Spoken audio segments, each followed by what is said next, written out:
지난 시간에 요 딥을 얘기를 하려다가 시간이 모자라서 다 못했는데요.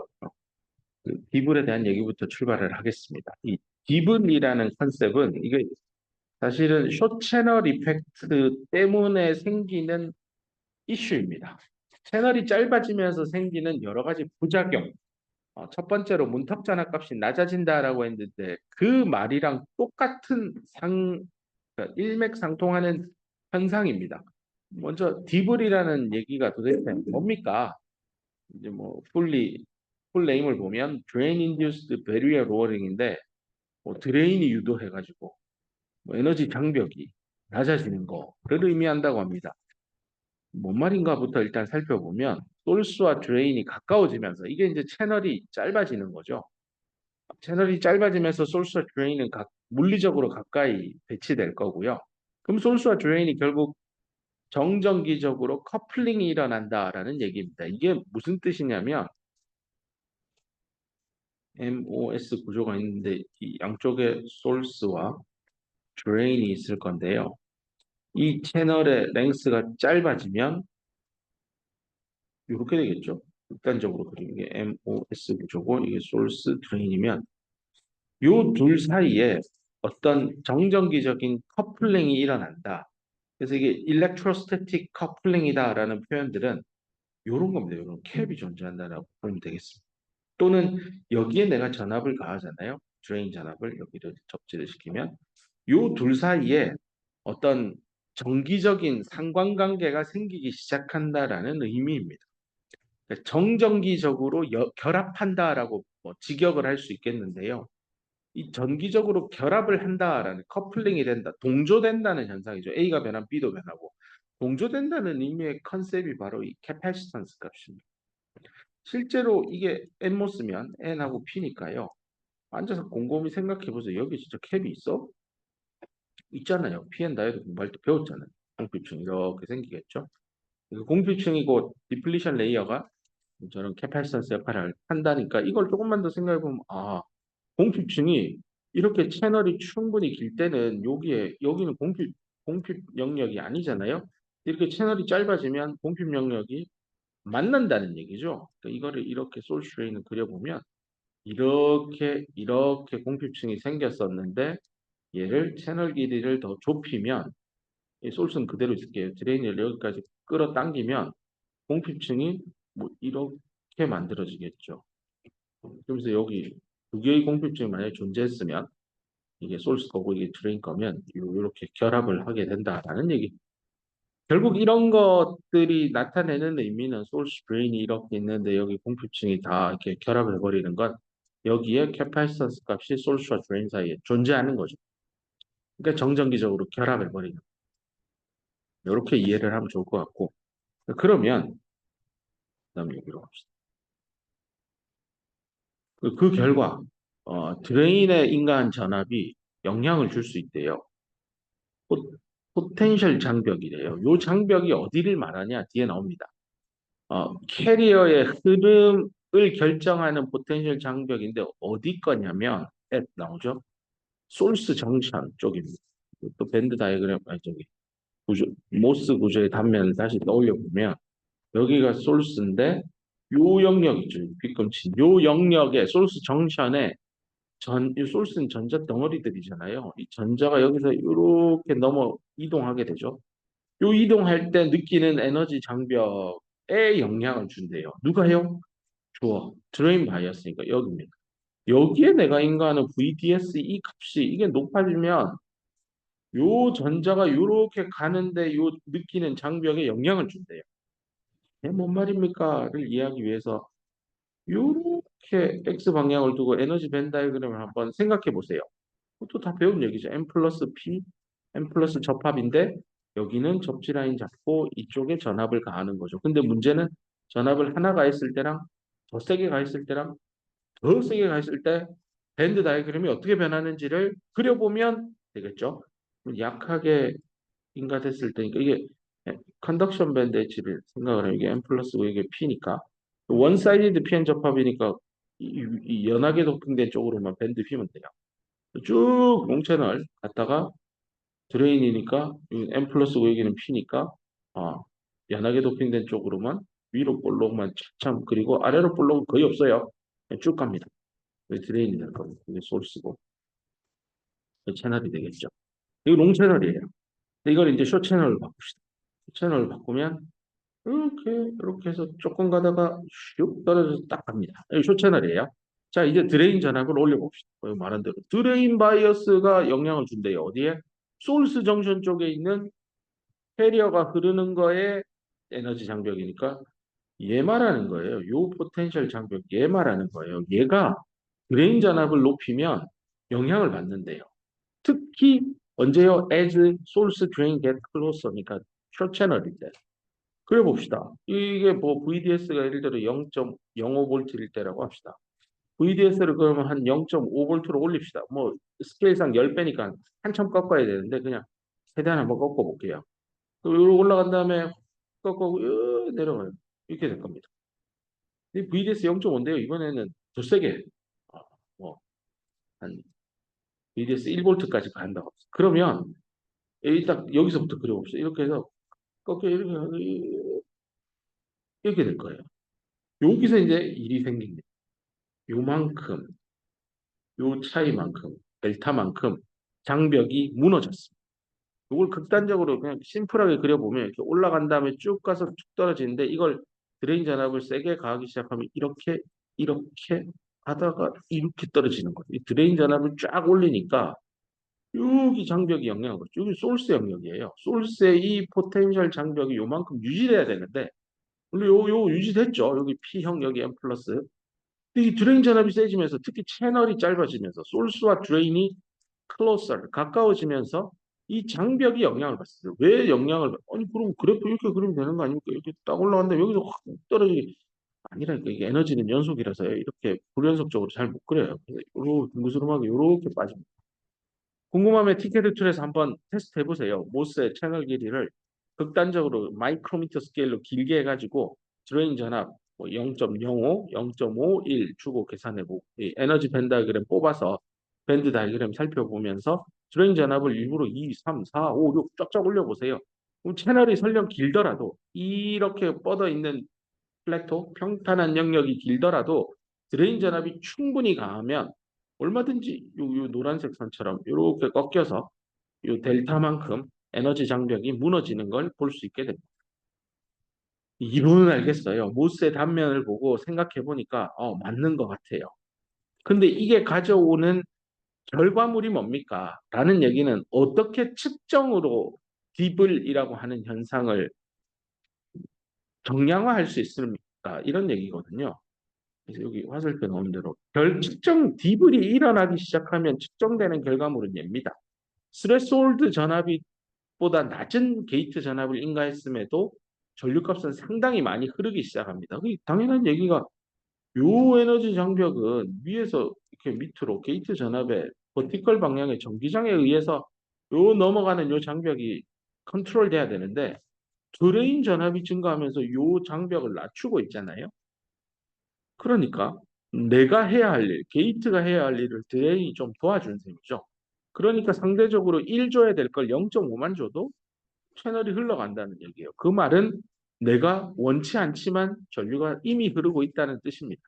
스레솔드 조건에 가지 않더라도 모스펫에서 전류는 흐르고 있다는 뜻이고 그것을 ID 저기 IDS고 이쪽이 VGS 플러스를 로그 스케일로 해서 그림을 그려보면 채널 길이가 0.2 마이크로 이건 이 책에서는 숏 채널이 상당한 채널 길이가 짧은 거라고 설명한 겁니다. 그럼 롱 채널 비교 대상이 되는 건 2 마이크로입니다.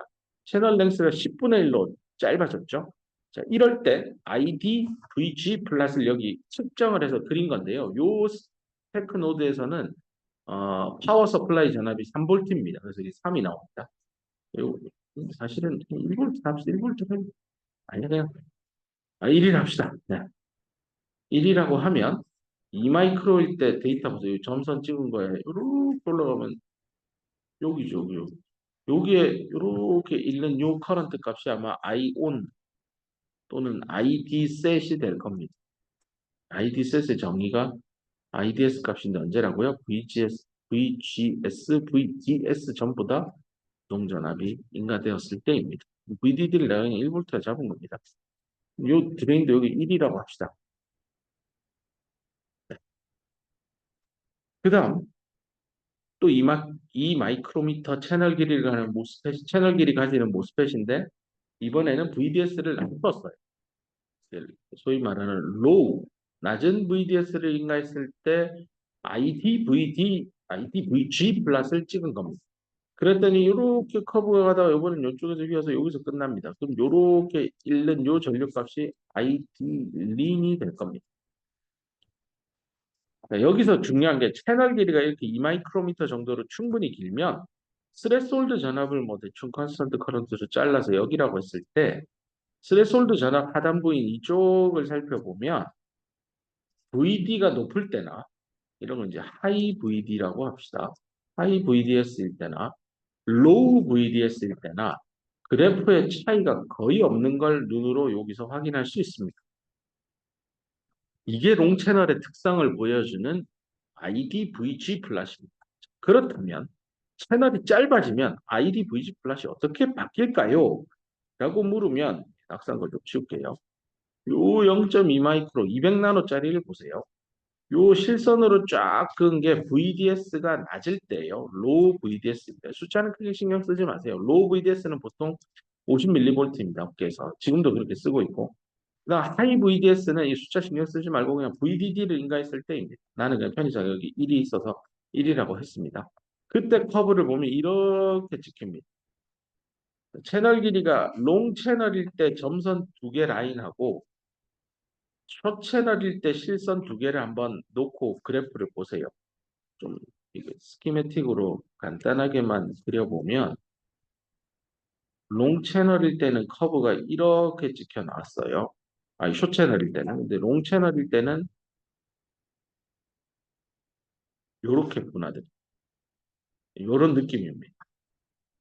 이때 어, 여기서 이제 D브를 측정할 수 있는데 어떻게 하냐면 VT, 스레솔드 전압을 정의하는 방식은 컨스턴트 커런트 방식으로 이렇게 시선을 하나 긋고 만나는 요 지점을 문턱 전압이라고 하죠. 이 롱 채널인 경우에는 VT 린이나 VT 셋이나 같아요. 즉 드레인 전압이 이건 로우 VDS일 때고 얘는 하이 VDS일 때예요. 문턱 전압의 변화가 없죠. 이 말이 뭔 말이냐면 앞서 공부한 VT 롤오프 플랫 있죠. VT를 놓고 채널 길이를 놓고 했을 때 채널 길이가 롱일 때는 VT가 이렇게 가는데 짧아지면 떨어진다라는 얘기를 했습니다. 그 데이터는 VDS 값이 로우일 때보다 하이일 때 훨씬 극심하게 나타난다라고 했었습니다. 요 얘기나 지금 여기 있는 이 그래프에서 X축을 VGS, Y축에 IDS 놓고 그린 이런 플롯을 Input Transfer Characteristic이라고 하죠. 이건 이제 회로에서 유래한 표현 방식인데요. 입력 전압을 전환해요. 아웃풋 쪽으로. 그래서 이게 IDS 전류가 이게 아웃풋 출력 전류고요. VGS는 입력 전압입니다. 그래서 전압을 전류로 뒤집으니까 트랜스퍼 되는데 실제 전압 분해 전류라서 트랜스 컨덕턴스 값이 중요하죠. 그래서 트랜스 바꾸니까 컨덕턴스 전압 분해 전류라서 입력 분해 출력이에요. 트랜스 컨덕턴스 값이 모스펫에서 중요한 지표가 되죠. GM 많이 기억이 날 겁니다. 자, 이 인풋 트랜스퍼 캐릭터리스틱 곡선에서 D불을 찾아낼 수 있습니다. 즉 드레인 바이어스가 증가함에 따라 이 소스와 드레인 사이 거리가 짧은 숏 채널인 경우에 이 디블 현상을 숫자로 표현할 수 있습니다. 이거 그냥 디블이 일어났습니다라고 하는 정도가 아니라 내가 설계한 소자는 디블이 얼마입니다. 제가 설계한 소자는 디블이 얼마입니다. 그런 내 디블 값이 작으니까 내 거는 숏 채널 이펙트에 강하게 견딜 수 있도록 잘 설계된 디바이스입니다. 이런 얘기를 하게 됩니다. 연구 논문에서도 디블 값이 얼마다 하면서 우리가 디블을 줄이기 위해서 이런 아이디어를 접목해서 뭐 티켓 툴을 이용해서 아이디어를 검증했다. 실험을 해서 이렇게 제작을 했더니 실제 그렇게 나옵니다. 이런 연구 결과들이 나오기 시작합니다. 그럼 디블 어떻게 측정합니까? 그 얘기를 이제 마지막으로 하겠습니다. 디블을 측정하는 방식은 소자를 설계한 다음에 IDVG 플랫을 뽑습니다. 쇼 채널이기 때문에 아마 뽑으면 하이 VDS, 로우 VDS 두 개 그림을 그리면 대충 이런 형태로 나옵니다. 쇼 채널인 경우에. 롱 채널일 때는 요 그림처럼 철썩 달라붙어 나올 겁니다. 이렇게 어느 정도 떨어지면 여기 하나 컨스턴트 커런트를 내가 세팅을 하면 됩니다. 뭐 나노 암페어 퍼 마이크로미터 정도 스케일에서 잡았다고 하면 요렇게 만나는 게 이제 VT 셋이죠. 요렇게 내리면 요 값이 VT 린입니다. 요거는 하이 VDS를 인가했을 때고 보통 구동전압입니다. 얘는 low VDS입니다. 얘는 보통 예전에는 10분의 1 VDD도 많이 썼는데 요즘은 그냥 상수로 50mV 많이 쓰고 있어요. 자, 이럴 때 이 모스 FET의 input transfer characteristic 플러스로부터 디블 값을 추출하시오라고 하면 디블의 정의는 드레인 바이어스가 포텐셜 장벽이 얼마나 무너졌느냐에 대한 영향력이기 때문에 내가 드레인 전압을 바꿨더니 얼마의 문턱 전압이 바뀌느냐 이 컨셉이에요. 이거를 표현하기 위해서 아래쪽에 드레인 전압의 변화량은 하이 VDS하고 이게 N모스, P모스 다 하기 위해서 이제 크기만 가지고 올게요. 그 다음에 low VDS의 차이를 구합니다. 내가 드레인 전압의 변화를 준 거죠. 이렇게 했을 때 하이 VDS일 때 VT 린도 있고요. 하이 VT 셋이라고 합시다. VT 셋, P모스까지 할 거라서 크기만 갖고 올게요. 그다음 빼기 VT 린도 크기가 있습니다. 근데 이게 보통은 VT 셋이 낮아져요. 그래서 이것 한 번 더 크기를 취합니다. 절대값을 또 취할게요. 그렇게 하면 무슨 숫자가 나올 겁니다. 뭐 계산을 한번 해보면 VT셋이 예를 들어 0.1V고 VT린이 0.15V예요. 내가 인간 VDD가 1V고 얘 1.05라고 합시다. 계산의 편의를 위해서. 얘는 0.05라고 합시다. 하이 VDS, 얘는 로우 VDS입니다. 딥을 계산해 봅시다. 이쪽으로 와서. 하이 VDS 1.05, 로우 VDS 0.05, VT셋은 0.1, VTD는 0.15, 를 빼래요. 근데 크기만 다 이렇게 취하면 됩니다. 빼는 뭐 하이에서 로 빼나요? 로에서 하이 빼. 중요하지 않아요. 빼가지고 그 차이에 크기만 갖고 오면 됩니다. 자, 이렇게 해서 계산해 보세요. 그럼 분모는 1이고 분자는 0.05죠. 이러면 이게 50m가 나옵니다. 단위가 뭡니까? 분자도 볼트고 분모도 볼트입니다. 그래서 이게 볼트 퍼 볼트로 쓰기도 하는데요. 이게 그냥 업계 컨벤션입니다. 그냥 그렇게 쓰기로 약속을 해서 분모는 볼트인데 분자는 밀리볼트로 씁니다. 그래서 내가 0.05도 밀리로 바꿔서 50mV 퍼 볼트 이렇게 나옵니다. 그래서 디블의 값이 50mV 퍼 볼트가 되도록 소자를 설계했다라는 얘기입니다. 이거를 보통 이제 뭐 클래스 프로젝트에도 줬지만 50mV 퍼 볼트보다 작은 값이 나오도록 설계해야 쇼 채널 이펙트에 잘 견디는 트랜지스터다라고 평가를 현재 받고 있습니다. 한 20년 전에는 100만 대도 잘 만들었다라고 하던 시절이 있는데 요즘은 더 타이트해져서요. 50 정도입니다. 그래서 여러분에게도 50을 맞춰보라라는 미션을 준 겁니다. 자, 이렇게 일단 계산하면 된다라는 것까지 했고요. 그 다음 얘기로 또 갑시다. 그 다음 얘기는 액세스 커런트 효과라고 돼 있는데요. 요겁니다. 펀치 스루에 대해서 얘기하고 싶어서요. 이것 역시 채널이 짧아지면서 생기는 이슈입니다. 여기 이제 채널 랭스가 되겠죠. 모스 FET의 단면인데 그 소스고 드레인인데요. 이 길이가 짧아지면 뭐 바디는 P형이니까 P형과 N형이 이거 원사이디드 PN 접합이니까 공핍층이 생길 겁니다. 연하게 도핑된 P형 쪽으로 이렇게 많이 생길 겁니다. 문제는 채널 길이가 짧아지면서 이 공핍층이 만나버리는 거죠. 이게 아까 말한 소스와 드레인이 electrostatically coupling 되고 있다라는 얘기하고도 상통하는 얘기입니다. 자, 이렇게 되면 무슨 일이 일어납니까? 아까 뭐 디블도 생긴다면 디블은 요 위에 여기 얘기하는 거예요. 전자가 요렇게 해서 요 장벽을 뛰어넘고 가는데 요 장벽의 값이 드레인이 올라가면 요 장벽이 낮아지는 현상이 디블이에요.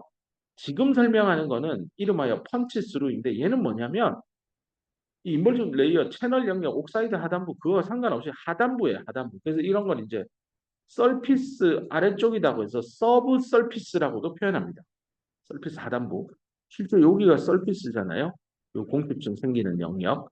아니 저기 인벌전 레이어 생기는 영역. 하단부예요. 하단부에 이렇게 공핍층이 만나서 N형에 있던 전자가 들어오면 이거부터 이제 PN 다이오드예요. 그럼 N 플러스 P가 있는데 공핍층이 이렇게 생겼어요. 전적이 들어올 수 있겠죠. 들어오면 이 전기장이 이렇게 생겨 있겠지. 플러스 전압이니까 또 가자 하고 힘 받아서 이동하겠죠. 드리프트 현상에서. 근데 갔는데 P형이면 너 여기 들어와서 홀이랑 뭐 재결합을 하건 요 안에 있겠는데 여기 P형이 아니야. 여기 또 공핍층이 생겨요. 디플리션을. 그게 이번엔 이쪽에서 온 요 다이오드가 갖고 있는 공핍층이 와서 여기 딱 이렇게 만난 거예요. 여기서 또 공핍층이 또 생겨요. 그럼 여기 전기장 또 있겠지. 그럼 계속 가요.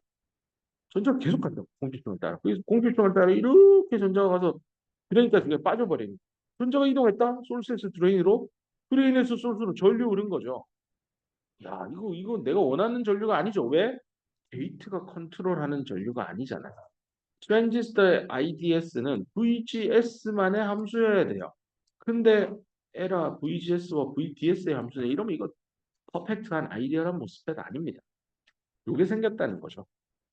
자, 그 얘기고요. 만약에 드레인 전압을 그러면 여기서 더 높이면 어떤 일이 생길까? 요게 펀치스루 커런트인데 여기 VDS를 내가 계속 올려가지고 얘를 계속 확장시키는 거예요. 뭐, 출력 전압, 저기 특성 곡선이죠. IDVD입니다.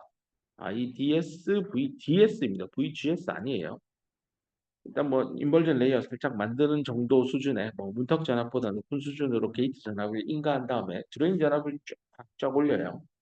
그럼 여기 공급층이 쫙 늘어서 결국 어느 순간 하고 이 전류가 흐릅니다. 요 시그널을 알려주는 게 이상적인 모스펫이면 포화 전류가 흐를 텐데 이렇게 올라가죠.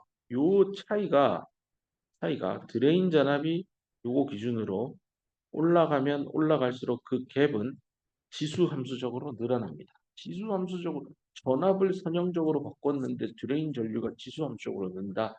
떠오르는 게 다이오드입니다. 다이오드 때 공부한 거잖아요. 드레인 전압을 올리면 M 플러스에서 공필층 관통해서 전류 흘러가는 딱 그 상황입니다. 그래서 이렇게 전류가 올라가게 될 겁니다. 그래서 실제 이런 커런트를 서브 서피스 리키지 커런트라고 하고요. 보통은 이제 여기서 이렇게 전자가 나와서 요 절대 이렇게 한다고 안 했어요. 웨이퍼 후면에 이게 또 요즘엔 웨이퍼 후면에다가 전극을 받긴 합니다. 세상이 바뀌어서 탭셀 넣어가지고 삐뿔뿔 해가지고 올리지만 편의상 열로 갖고 왔어요. 요렇게 전류가 빠지겠죠. 실제로 요렇게 빠집니다. 요 전류에 대한 얘기니까 Pn 플러스니까 P는 접합, N 플러스는 양의 전압, 리버스 바이어스잖아요. PN 다이오드 리버스 바이어스일 때 전류 뻥 터지는 거. 그때는 이렇게 공부했죠. PN 두고 쪽 접지하고 여기 VA인데 이게 음이니까 VAI 이렇게 가는 거 I 하면 이렇게 그러다 뻥 터지. 요 커브를요 위로 한번 뒤집어서 요렇게 하고 다시 옆으로 싹 뒤집어서 요렇게 만들어줘. 요 모양 있죠. 그게 여기에 요렇게 나오는 겁니다. 요 PN 다이오드 접합이에요. 드레인의 전압을 리니어하게 한 칸, 두 칸, 세 칸, 네 칸 올리면 요 리버스 바이어스가 터지기 시작하는 브레이크 다운 현상이 생기면 전류가 바디 영역을 통해서 물론 이렇게 빠지겠죠. 이런 일이 생깁니다. 그래서 모스 FET에서 드레인 전압 너무 높이면 트랜지스터는 다이오드처럼 동작합니다. 실제 이 다이오드 커브의 그 근원을 찾아가면 이렇게 빠져서 뭐 여기 사실 이건 좀 잘못 그렸고 이렇게 있다가 드레인을 올라 빵 하고 올라가겠죠. 요빵 하고 올라가는 게 이제 드레인 전류하고 붙어서 이 드레인 전류가 인벌전 레이어 따라 흐르는 이 전류가 도미넌트 하면 이거 밑에 흐르는 거 무시해도 되는데 빵 하고 터져 올라가니까 이제 이 세츄레이션 커런트보다 저 위에 있는 이 전류가 훨씬 높죠. 그렇게 되면 이제 다이오드화 되는 거죠. 그래서 모스 FET에서 아웃풋단의 출력단의 전압을 DC 전압을 너무 올려버리면 모스 FET는 다이오드처럼 동작하게 될 겁니다. 브레이크다운 영역에 들어가는. 자, 그다음 또 모스 구조를 살펴보면 우리가 지난 학기에 공부했던 거죠. BJT에 대해서 열심히 공부했었습니다. 여기에 BJT가 보입니다. 아니, BJT는 우리 PNP로 처음에 공부를 했죠. 이해를 돕기 위해서 NP인데 여기는 진하게 하고 여기는 미터 베이스 컬렉터 뭐 이렇게 했었죠. 근데 모스 구조에서도 생각을 해보면 MOS 구조인데 이게 P형이고 여기가 M 플러스잖아요. 위에 다 떼고요. 얘랑 얘랑 얘만 놓고 보면 그냥 N뿔 P, N뿔 접합이에요. 만약에 이 도핑 농도만 연했으면 진짜 BJT예요. 근데 거꾸로 얘기하면 우리 BJT 공부할 때 컬렉터의 농도를 이렇게 높여버리면 이 BJT로서 기능이 원하는 특성이 잘 안 나와요. 그래서 이렇게 하지 말라고 했죠. 이거 연하게 하라고 했어요. 근데 모스 구조에서는 하여튼 뭐 여기 마이너스는 아니고 플러스지만 EMP 또는 MPN 접합을 가집니다. 그 P타입 모스펫이었으면 요 N웰에 담죠. P타입 기판에 N웰에 담고 이거 P뿔이 되니까 PNP, PMP가 나옵니다. N모스는 MPN, P모스는 PMP입니다. 제가 지난기 강의할 때는 PMP로 많이 강의했었죠. 그러면 그 단면을 여기 압축해서 그린 겁니다. N뿔, N뿔, 여기는 P타입. 드레인 전압을 높입시다. 채널을 따라 또는 뭐 펀치 스루가 일어나든 뭐가 됐건 전자는 이동합니다. 드레인 전압이 높으면 이 드레인 엣지 근처에서 굉장히 강한 전기장이 생긴다고 지난 시간에도 강조했습니다. 그거 줄이기 위해서 LDD 구조도 도입했죠. 전기장 강해진다라는 거 앞으로 살짝 돌아가면 요렇게 실제 전기장이 굉장히 가팔라지는 소스에서 드레인 올라가죠. 그렇다라고 했습니다. 그러면 그렇게 전기장이 강해지면 결국은 임팩 아이오나이제이션에 의해서 일렉트론 홀 페어가 생길 수 있습니다. 이쪽 캐리어 멀티플리케이션 via 임팩 아이오나이제이션. 생기고 나서가 문제입니다. 생기고 나면 전자는 지 갈 길 가면 됩니다. 플러스 전극을 향해 가면. 문제는 요 생성된 짝인 홀입니다. 홀이 어디로 가냐면 더 낮은 전압을 향해서 바디 영역이 접지가 물려 있으니까 더 낮은 쪽으로 슉 이렇게 빠져나옵니다. 그래서 벌크 영역으로 스웨트 휩쓸려 나옵니다. 나오고 나서 가만히 있으면 상관없는데 가만히 있게 하는 방법이 있습니다. 여기다가 베리드 옥사이드 영역을 만드는 방법입니다. 줄여서 박스. 이거 옛날에 IBM에서 파워 칩이라고 그 서버에 들어가는 칩에 partially depleted SOI MOS FET 만들어 가지고 110나노, 130나노 뭐 이렇게 좀 썼었습니다. 뭐 이렇게 되면 이제 홀이 여기 쌓이겠죠. 뭐 사실 이게 홀이 쌓이면 생기는 이슈가 요 백사이드 쪽에서 홀들이 축적이 되면 양의 전하를 여기 그 인가한 효과가 나요. 양의 전하를 인가했다는 건요. 게이트 단에서도 내가 이거 엠모스면 양의 전압 줄 건데 뒤쪽에서도 주면 더블 게이트 효과가 나서요. 문턱 전압이 낮아집니다. 그래서 이게 홀이 얼마나 쌓였느냐에 따라 문턱 전압이 바뀌어서요. 실제 IDVD 플러스를 그려보면 뭐 이렇게 갔는데 문턱 전압이 낮아졌어요. 그러면 문턱 전압이 낮았으면 아마 커버 이렇게 나왔을 거예요. 처음에는 높은 문턱 전압이었다 나중에 낮아져서 이렇게 커버 시켜나와요. 뭐야? 이런 게 이제 히스토릭 이펙트라고 합니다. 역사적인 효과다라고 직역하면 되겠지만 그 근원이 여기 홀이 베리드 옥사이드 위에 꼭 쌓이기 시작해서 전하를 띤 영역이 생겨서 만들어지는 겁니다. SY 구조를 쓰면 예전에 만들어진 부작용인데 최근에는 이렇게 어, 박스 영역을 모스 FET 이 주요 동작 영역으로부터 상당히 하단부 뭐 보통 한 150나노 이렇게 하단부에 설치 안 합니다. 요즘에 나오는 그 보면 박스하고 이 위에 채널 요게 5나노고요. 얘도 한 5에서 10나노 정도 박스 깔아버립니다. 그래서 이런 히스토릭 이펙트들은 여기 홀이 쌓일 시간이 없으면 다 빠져나갑니다. 딴 데로. 이런 것들은 많이 해결은 됐습니다. 잠깐 딴 얘기를 했고 다시 그 홀이 생겼어요. 이거 빠져나갈 거잖아요. 빠져나가는데 여기 이 벌크 영역 자체는 P타입 기판이기 때문에 이게 P뿔이 아니잖아요. 꽤 저항이 높아요. 저항이 있는 물체를 홀이 수입하면서 휩쓸고 가면 홀이 움직이면 전류가 흐르는 거죠. 거기에 저항이 있어요. 줄이 휩쓸고 가면 전압차가 생깁니다. 아래쪽은 내가 접지 라인에 물려놓으니까 죽었다 깨어나도 그라운드예요. 여기 홀이 와서 이렇게 그러면 요 바디 영역의 전압값이 점점 올라갑니다. 이게 마치 여기 박스 레이어 두고 홀이 쌓이는 효과랑 유사하긴 하죠. 뭐 박스만큼 심각하진 않지만 어쨌든 생깁니다. 요 플러스 전압이 생겨요. 그럼 여기 포텐셜 드랍입니다. 이거 홀 전류가 만들어서 그래서 생기는 거죠. 이렇게 되면 뭐 그냥 끝난 거 아닙니까? 아니지, 아니지. 여기 영역의 전압이 점점 올라간다는 건 요 녀석에서 튀어나온 요 전자 입장에서는 저기 전압이 올라갔다고요? 여기 전압이 올라가면 이거 BJT잖아요. 베이스하고 이미터하고 컬렉터가 있는데 베이스 이미터 사이에 전압차를 준 거잖아요.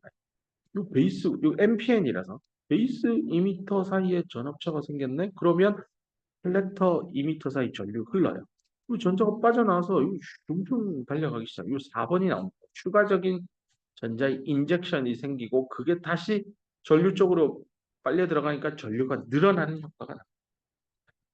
아니 여기 EHP 생겼는데 여기 홀이 쌓이는 효과도 있지만 BJT 효과에 의해서 이렇게 전자가 추가로 흐르니 내가 드레인 전압을 높였을 뿐인데 전류가 더 흐르죠. 그 말은 드레인 전압을 높였는데 전류가 늘었다고요? 유효하게 문턱 전압이 낮아진 효과겠죠. 문턱 전압이 낮아지니까 동일한 전압에 대해서 전류가 더 흐르니까. 그래서 이 역시 같은 맥락에서 뭐 엄밀히는 파라시티칸 기생하고 있는 N뿔, P, N뿔, BJT죠. 그래서 모스 FET 이렇게 있으면 여기다가 BJT 이렇게 표현하기도 합니다. 이런 걸 강조하고 싶으면 페로 심볼에서. 뭐 이렇게 붙어 있는 이 기생하고 있는 파라세릭 BJT 때문에 문턱 전압이 낮아지게 됩니다. 이 이슈는 드레인 전압을 높이면서 생깁니다. 채널 랭스가 짧아지면서 생길 수도 있지만 꼭 너무 짧지 않아도 생길 수 있습니다. 이건 BJT 이슈입니다. 그래서 이 소스와 드레인 게이트 사이에 과거에 비대칭 설계를 해보자. 드레인의 전압을 좀 높이고 소스는 낮추자라고 할 때 항상 학회 가면 나오는 질문 페르세릭 BJT 어떻게 하실 건데요? 뭐 이런 얘기가 있었어요. 자, 그래서 이제 정리를 한번 모스 FET에 대한 강의 노트 정리를 한번 해봅시다. 모스펫 오프 스테이트와 온 스테이트로 나누어서 한번 정리해 보겠습니다. 오프 스테이트라 하면 게이트 소스 전압이 문턱 전압보다 낮을 때죠. 이때 드레인에서 소스로 흐르는 전류는 뭐에 의해서 제한을 받고 있느냐라고 물으면 요거죠. Carrier diffuse across the source PN junction. 소스 사이드 쪽에 있는 PN 접합의 에너지 장벽이죠. 거기에 몇 개의 전자가 쓱쓱쓱 빠져나가느냐니까 이거 PN 단위도 공부할 때 했던 겁니다. 이 컨덕션 밴드 치고 소스 채널 영역이면 이 전자가 이렇게 기하급수적으로 분포하잖아요. 요 놈들이 얼마나 빠져나가느냐. 요 놈들이 오프 커런트가 0 암페어가 안 나오게 되는 그 근원적인 이유입니다. 요런 놈을 줄이면 되겠고 요 장벽을 높이든지 아니면 요 위에 있는 놈을 없애든지 다양한 아이디어들이 존재할 수 있을 겁니다. 그다음에 오프 상태에서 또 맞닥뜨리는 이슈들 서브스트레스홀드 스윙 SS 값은 뭐 죽었다 깨어나도 60mV 데케이드를 넘을 수 없죠. 이 역시 이런 이슈죠. 전자가 이쪽으로 넘어갈 때 요 전압 게이트 전압을 한 칸, 두 칸, 여기 게이트 단위잖아요. 여기서 전압을 인가한다는 건 요 내려가는 방향으로 전압을 주니까 밴드 다이어그램을 뭐 한 칸, 두 칸, 세 칸, 이때 이제 60mV씩 땡기면 여기 있던 전자가 여기로 넘어가는 양이 원 데케이드씩 늘어난다더라. 상온 300켈빈에서. 그 근원이 되는 건 결국 여기 있는 전자의 분포, 에너지에 대한 함수로 나타낸 전자의 농도, 이 N 오브 E 값이 지수 함수를 따르고 있고, 그게 결국 페르미 펑션 뭐 이런 거에 다 연관되어 있다라는 얘기입니다. 그럼 저걸 극복하고 싶으면 열 방출 프로세스라고 합니다. 이거 어려운 말로 떨미 아니 이미션 프로세스 과정에 의해서 소스에 있던 전자가 채널로 튀어나갑니다. 확산이죠. 쉬운 말로는 열 방출에 의해서 팍 튀어나. 열 방출이라는 얘기가 나오는 건 이 전자는 미친 듯이 브라우니언 운동을 하고 있다라고 반드시 물리 시간에 되겠습니다. 결국은 이런 서브스트레스 홀드 스윙의 값을 계산하기 위해서는 떨미아닉 이미션 프로세스를 안 쓰면 됩니다. 우리가 배웠던 모스 FET의 동작 원리를 포기하면 됩니다. 또는 그 이케이션을 떠올려 보면 KT 오버 Q LN10에다가 1 플러스 Cx 분의 C 반도체예요.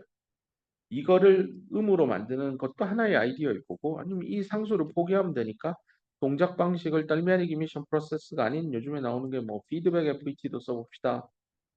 또 뭐 있더라. 뭐 엔타이 스레스홀드 스위칭을 해서 페이즈 상전이 물질을 써서 트랜지스 동작 원리를 바꾸겠습니다.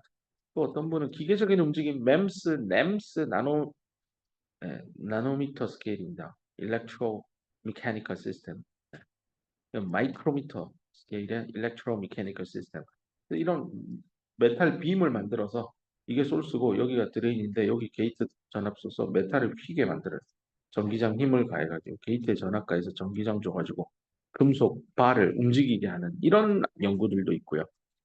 아무튼 기존의 동작 방식인 떨미아닉 이미션을 포기합시다. 뭐 그것도 있어요. 터널 FET 양자역학의 원리를 이용해서 망했죠 이거. 아니, 망했다면 안 된다. 또 이러다 언제 또 이게 뜰지 모릅니다. 터널 FET는 아직 인더스트리에서 뭐 열심히 연구는 많이 했지만 이게 아이온 커런트가 많이 나오지 않아서 이걸 어떻게 올릴 수 있을까 여전히 많은 연구자들이 또 노력하고 있으신 분도 계십니다. 이런 얘기들 오늘 배웠던 이제 디블 얘기들도 뭐 같은 맥락에서 채널 길이가 짧아지면서 드레인 전압이 전류의 흐름을 제어하기 시작하는 현상을 이걸 정량화해서 계산할 수도 있구나. 인풋 트랜스퍼 커브에서 디블 값을 추출할 수 있구나. 이런 얘기도 했습니다. 온커런트에 대해서도 같이 읽어봅시다. 온커런트에 흐르는 온 상태일 때, 즉 요 바이어스 조건을 만족했을 때 드레인에서 소스로 흐르는 전류는 결국은 드리프트 현상이죠. 채널 내 캐리어가 빠르게 드리프트 되어가는 그 레이트에 의해서 결국 결정이 되고 여기 이제 스캐터링 현상들이 다 관여할 겁니다. 그러니까 모빌리티도 나오죠. 네. 그다음 오늘 펀치스루 얘기, 파라시틱한 BJT 효과들 이런 것도 높은 드레인 바이어스를 인가했을 때 항상 걱정이 되는 부분들입니다. 그래서 실제로 VDS를 올리면 ID셋도 같이 증가하게 되는 상황. 원래는 증가하면 안 되지. 게이트 전압에 의해서 결정돼야 되는데 저런 일들이 생기고 이걸 다른 말로 이제 이거 뭐 거의 리지스터네 리지스터. 야 이거 트랜지스터 이렇게 했는데 드레인하고 솔 사이 뭐 전압차 VDS 줬더니 드레인에서 솔스로는 IDS가 건드려진 이거 뭐 저항이네 이런 얘기입니다.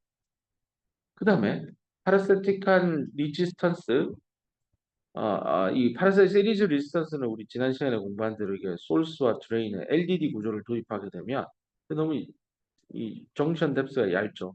그러니까 이 저항값이 커진다는 거죠. 그래서 이런 거 아주 실리사이데이션 기술을 써서 결국 컨택 메탈하고 반도체가 만나니까 여기에 열을 가해서 니켈 실리사이드 뭐 이런 것들을 만들어서 메탈의 저항과 니스라고 하는 실리사이드와 반도체 여기 더 진하게 도핑하죠. 앰플풀로 도핑해서 시리즈 저항값을 줄이는 노력들도 하고 있다라는 얘기도 했습니다. 그래서 여기 정리를 하면 마이크로미터 스케일 이하의 어떤 500나노, 250나노, 180나노, 130, 90, 65 뭐 이렇게 이어오면서 플래너 벌크 모스펫입니다. 그 시대가 인텔 기준으로 28나노까지 잘 갔었고요. 그 28나노 공정이 끝나면서 한 500나노, 250, 180, 130, 110 이거는 분화 발전했고 90, 65, 45, 32, 28나노 요 시점까지 테크 노드를 보세요. 1 마이크로미터 시대를 지나서 하나, 둘, 셋, 넷, 다섯, 여섯, 일곱, 여덟, 아홉 번 세대면은 한 세대에 2년에서 3년 잡아도요. 뭐한 사람이 세상에 진출해서 정년 퇴임할 때까지의 시점이죠. 그게 플래너 벌크 모스펫의 시대였었습니다. 이제 최근에는 이게 22나노부터는 핀팻 기술이 도입되면서 22, 14, 10, 그다음에 7, 7인데 그 사이 8도 나오고 9도 나오고 원래 5인데 6도 나오고 그다음 3인데 4도 나오고 4를 4나노의 뭐 커스텀 버전, 4나노의 퍼포먼스, 4나노의 로파워 버전, 뭐 3나노도 3의 얼리 뭐 N3E TSMC는 N3 공정에서 그다음 버전 뭐 N3 퍼포먼스 양 N3 그다음 뭐 C도 나올 거고 뭐 그다음 2도 하고 그다음에 옹스트롱으로 바꿔서 20옹스트롱, 18옹스트롱, 14옹스트롱 뭐 이러고 있어요.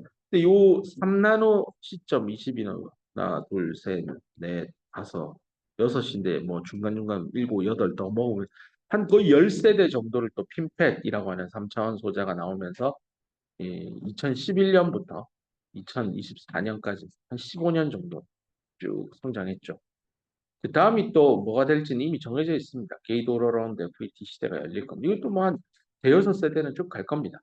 그 다음이 또 뭐가 될지도 대충 나와 있습니다. 사람들이 현재 주목하고 있는 건 N모스와 P모스를 위로 쌓자라는 얘기입니다. 좌우에 두는 게 아니라 위로 쌓으면 야, 두 명이 손잡고 있는데 한 사람이 내 머리 위에 올라서면 어깨동 그 뭐죠 저기 무동 태우듯이 아이들 그렇게 해버리면 차지하는 면적은 반으로 주니까 스케일링 효과가 나지 않느냐 해서 이런 연구들도 지금 가고 있는 겁니다. 요거 따져보면 거의 한 2032년에서 2040년쯤 도입될 거예요.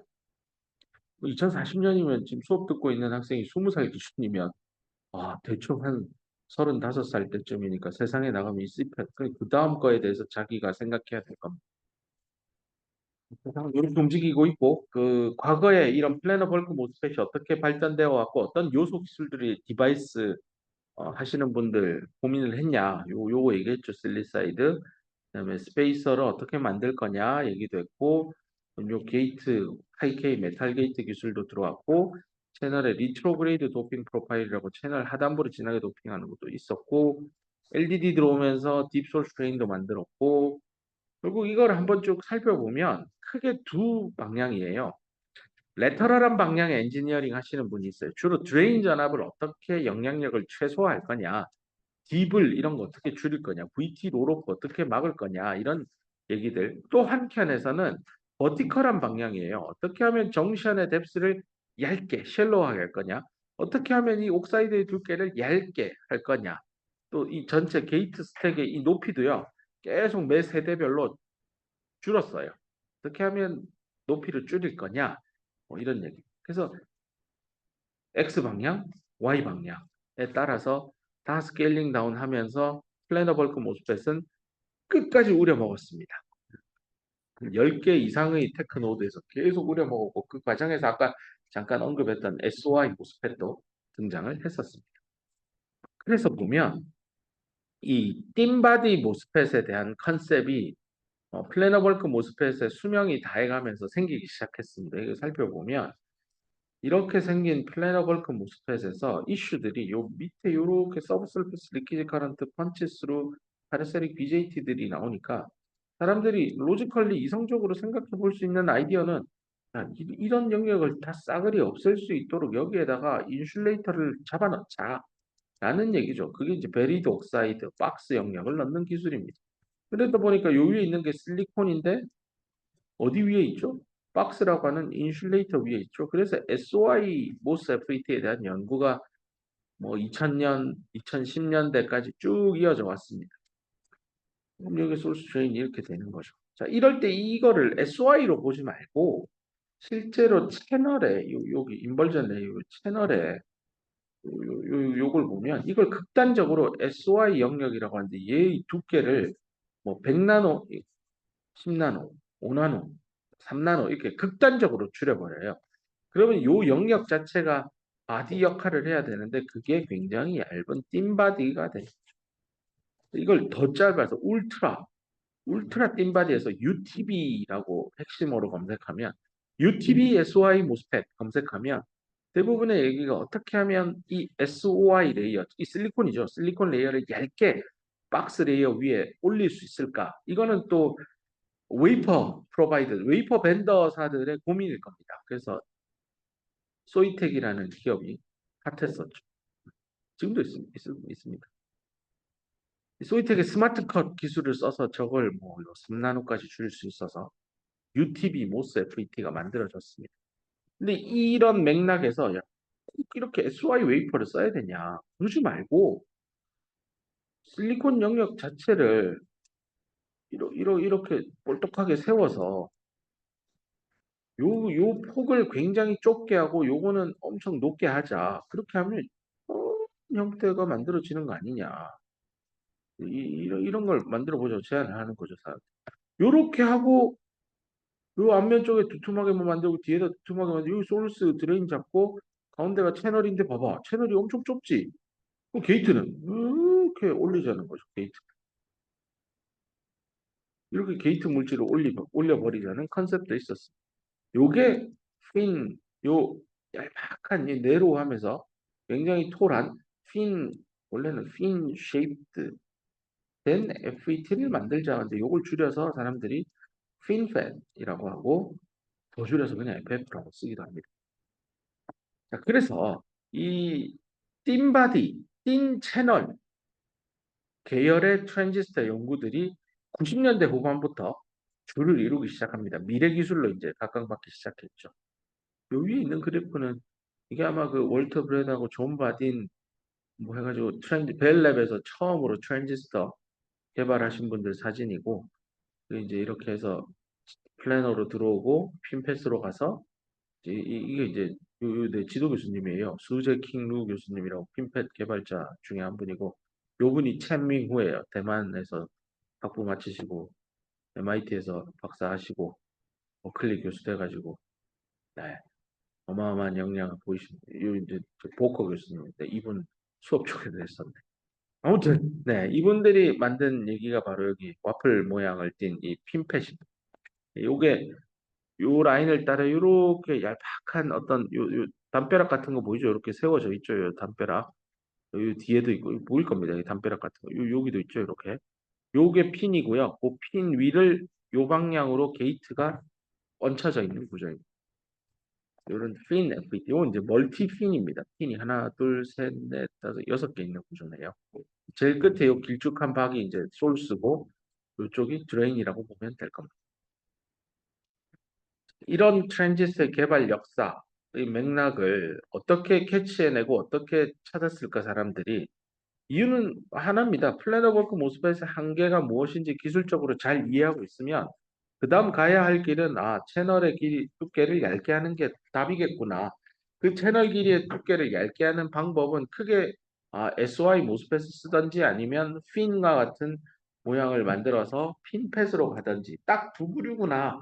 지금에서야 그렇게 반도체 소자 기술이 개발되어 왔다는 걸 다 아니까 그런 내용이지만 그 당시 시점에 엔지니어들이 고민을 해서 내린 결론이 띵바디, 띵 채널이구나라는 것들을 학생 때, 특히 대학원 올라갈 때쯤에 그 인사이트를 가지고 연구를 하고 그 연구 결과를 바탕으로 잡을 구해서 뭐 연구를 해가면서 성장하면 20년쯤 지났을 때, 내가 50세쯤 왔을 때 세상이 내가 생각했던 그 길로 가고 있으면 맞게 선택한 거겠죠. 결국은 그걸 내가 선택을 잘하고 길을 불수록 개척해 나갔다라고 표현할 수 있을 겁니다. 그래서 그런 고민들이 이제 학부 3학년, 4학년쯤 됐으니까 트랜지스터의 미래는 뭘까?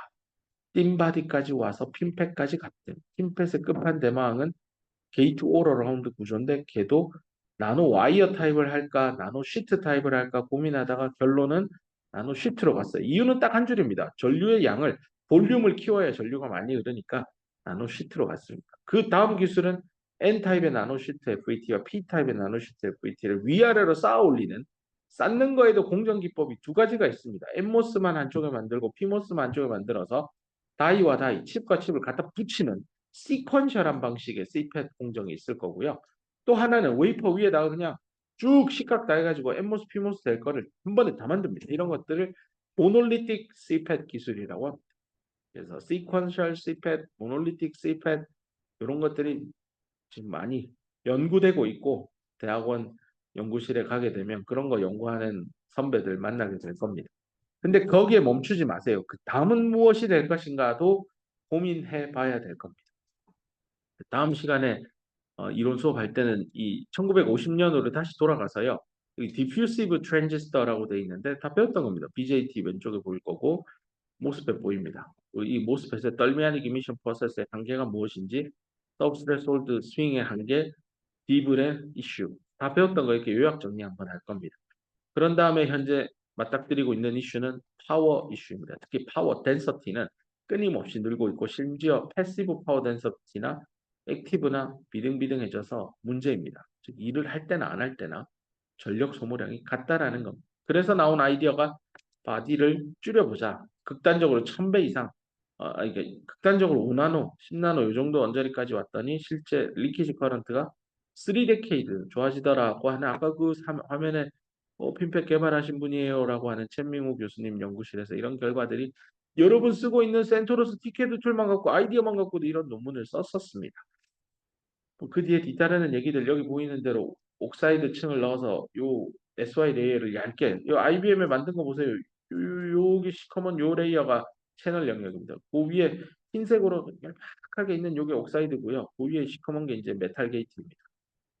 그래서 실리콘 레이어의 두께를 5나노 만들어서 만든 거고 여기 엠모스니까 실리콘 카바이드, 피모스 실리콘 저메니움 써서 스트레스 엔지니어링 썼던 거 기억들이 납니다. 그 다음은 핀팻 개발 역사입니다. 90년대부터 해서 핀의 모습을 생각해서 버클리가 그 탄생지인데요. 엠모스, 피모스, AMD랑 협업한 거, TSMC, 카이스트의 나노팹에서 만든 거, 삼성, 그다음에 해서 2011년에 이 기술이 월스트리트저널에 보고되면서 드디어 핀팻의 시대가 열려서 12년에 나오고 쭉쭉쭉쭉쭉 성장해서 뭐 가는 그 방향입니다. 요거는 다음 시간에 한 번 더 자세히 또 설명하도록 하겠습니다.